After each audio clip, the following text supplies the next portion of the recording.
కూడా ఊహించలేము అధ్యక్ష. చూసుకుంటూ ఊరుకోవడం కూడా సరికాదు అధ్యక్ష.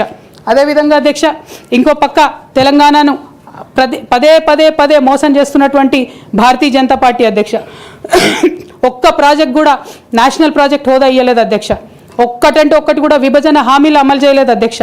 ఐఐటిఆర్ లాంటి సంస్థ మన దగ్గర వస్తే ఎంతోమంది యువకులకు ఉద్యోగాలు వచ్చాయి అధ్యక్ష.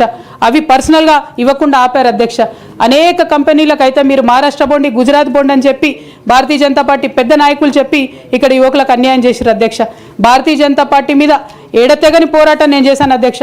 అది పార్లమెంట్లో మాట్లాడడం కావచ్చు, బయట మాట్లాడడం కావచ్చు, అనేక అంశాల మీద కొట్లాడడం కావచ్చు అధ్యక్ష.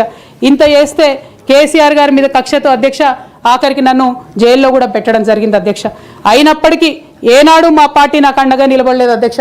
3 సంవత్సరాలు నేను ఒక్కదాన్నే ఈడీతోని, సిబిఐతోని అనేక అంశాల్లో కొట్లాడుకున్న తప్పితే ఎక్కడ కూడా పార్టీ అండగా నిలబడలేదు అధ్యక్ష. ఇది ఎందుకు చెప్తా ఉన్నా అంటే అధ్యక్ష, ఒక పార్టీ అంటే ఒక సంఘం అధ్యక్ష. ఒక సంఘం అంటే ఒకే భావజాలంతో కలిసి పనిచేసే వ్యక్తులు అధ్యక్ష. ఒకడు గాయపడి పడిపోతే వాడిని ఎత్తుకొని పోతారు అధ్యక్ష, భుజాల మీద తీసుకొని పోతారు అధ్యక్ష. లేదు నువ్వు మా భావజాలంతో కరెక్ట్గా లేవంటే తీసి ఆనాడే అవతల పడేయాలి అధ్యక్ష. అట్లా కాకుండా అదే పార్టీలో కొనసాగాలి, కానీ పార్టీ మీకు అండగా నిలబడడం అనేటటువంటిది కరెక్ట్ కాదు అధ్యక్ష. ఇది డెమోక్రటిక్ సిస్టంలో కాన్స్టిట్యూషన్ స్పిరిట్ని తీసుకొని పనిచేసేటటువంటి పొలిటికల్ పార్టీస్ బిహేవ్ చేయాల్సినటువంటి పద్ధతి కాదు అధ్యక్ష. ఇవన్నీ ఇట్లా జరుగుతూ వస్తున్నటువంటి క్రమంలో బీఆర్ఎస్ పార్టీ అధికారం కోల్పోయింది అధ్యక్ష. అధికారం కోల్పోయిన తర్వాత కాంగ్రెస్ పార్టీ వచ్చి ఒక ఎంక్వైరీ చేసింది అధ్యక్ష, ఘోష్ కమిటీ అని. బీఆర్ఎస్ పార్టీలో ఉన్నటువంటి ఏ పెద్ద నాయకుడు కూడా మాట్లాడాడు అధ్యక్ష.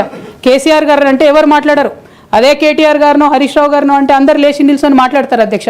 నేను ఒకటే అంటే అధ్యక్ష, ఒక నాయకుడిని నమ్ముకొని ప్రాంతీయ పార్టీ అంటే ఏంది అధ్యక్ష?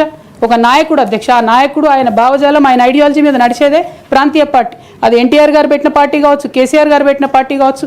ఆ పార్టీ నాయకుడికే దెబ్బ తగిలితే, ఆ పార్టీ నాయకుడి మీదకే మచ్చ వస్తే పార్టీ మనుగడకే అర్థం ఉండదనేటటువంటి ఉద్దేశంతో ఘోష్ కమిటీ అప్పుడు కూడా నేను ఒక్కదాన్నే జాగృతితోని ధర్నా చేసిన అధ్యక్ష. ఏ ఒక్కరు మాట్లాడరు అధ్యక్ష. ఆ తర్వాత అర్ధరాత్రి 2 గంటలకు కాంగ్రెస్ ప్రభుత్వం అసెంబ్లీలో సిబిఐ ఎంక్వైరీకి ఇస్తామంటే కూడా తెల్లారి 12, 1 గంటలు, 2 గంటల వరకు కూడా మా బీఆర్ఎస్ పార్టీలో ఒక్క పెద్ద నాయకుడు కూడా మాట్లాడాడు అధ్యక్ష. కేసీఆర్ గారిని ఏమన్నా మాట్లాడరు అధ్యక్ష. మరి అట్లాంటి పార్టీ ఎందుకు ఉండాలి, ఉంటే ఏంది పోతే ఏందని నేను ప్రెస్ మీట్ పెట్టి బలంగా మాట్లాడిన అధ్యక్ష. నేను మాట్లాడలేదని నేను అంటలేను అధ్యక్ష. డెఫినెట్గా అవినీతి పరుల పేరు చెప్పిన, నేను హరీష్ రావు గారి పేరు చెప్పిన, వారి టీంలో ఉన్న అందరి సభ్యుల పేరు చెప్పిన అధ్యక్ష. ఇప్పుడు కూడా చెప్తాను అధ్యక్ష.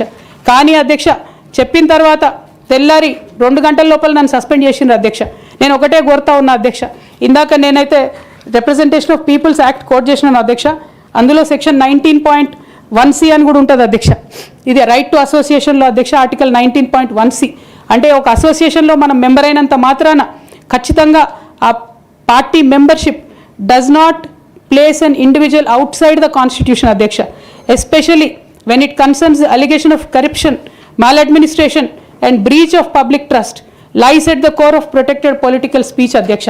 Political speech has to be protected by Constitution of India అధ్యక్ష. అదే విధంగా అధ్యక్ష డిసిప్లినరీ యాక్షన్ కమిటీ అన్నారు అధ్యక్ష. అధ్యక్ష అసలు బీఆర్ఎస్ పార్టీ కాన్స్టిట్యూషన్ అధ్యక్ష ఒక నేషనల్ లెవెల్లో పనిచేయాలనుకునే పార్టీది 8 పేజీల కాన్స్టిట్యూషన్ అధ్యక్ష. అధ్యక్ష నిజంగా ఇవాళ నేను ధైర్యంగా చెప్తా ఉన్నా, ఆ constitution of BRS party is a joke అధ్యక్ష. ఏమి ఉండదు అందులో. అసలు పోయిన కమిటీ ఎప్పుడు వేసిర్రంటే ఎవరికి కూడా గుర్తుండదు అధ్యక్ష. నన్ను సస్పెండ్ చేసే ముందు డిసిప్లినరీ యాక్షన్ కమిటీ అని సడన్గా రాత్రికి రాత్రి పుట్టుకొచ్చింది అధ్యక్ష. పుట్టుకొచ్చి నన్ను సస్పెండ్ చేశారు అధ్యక్ష.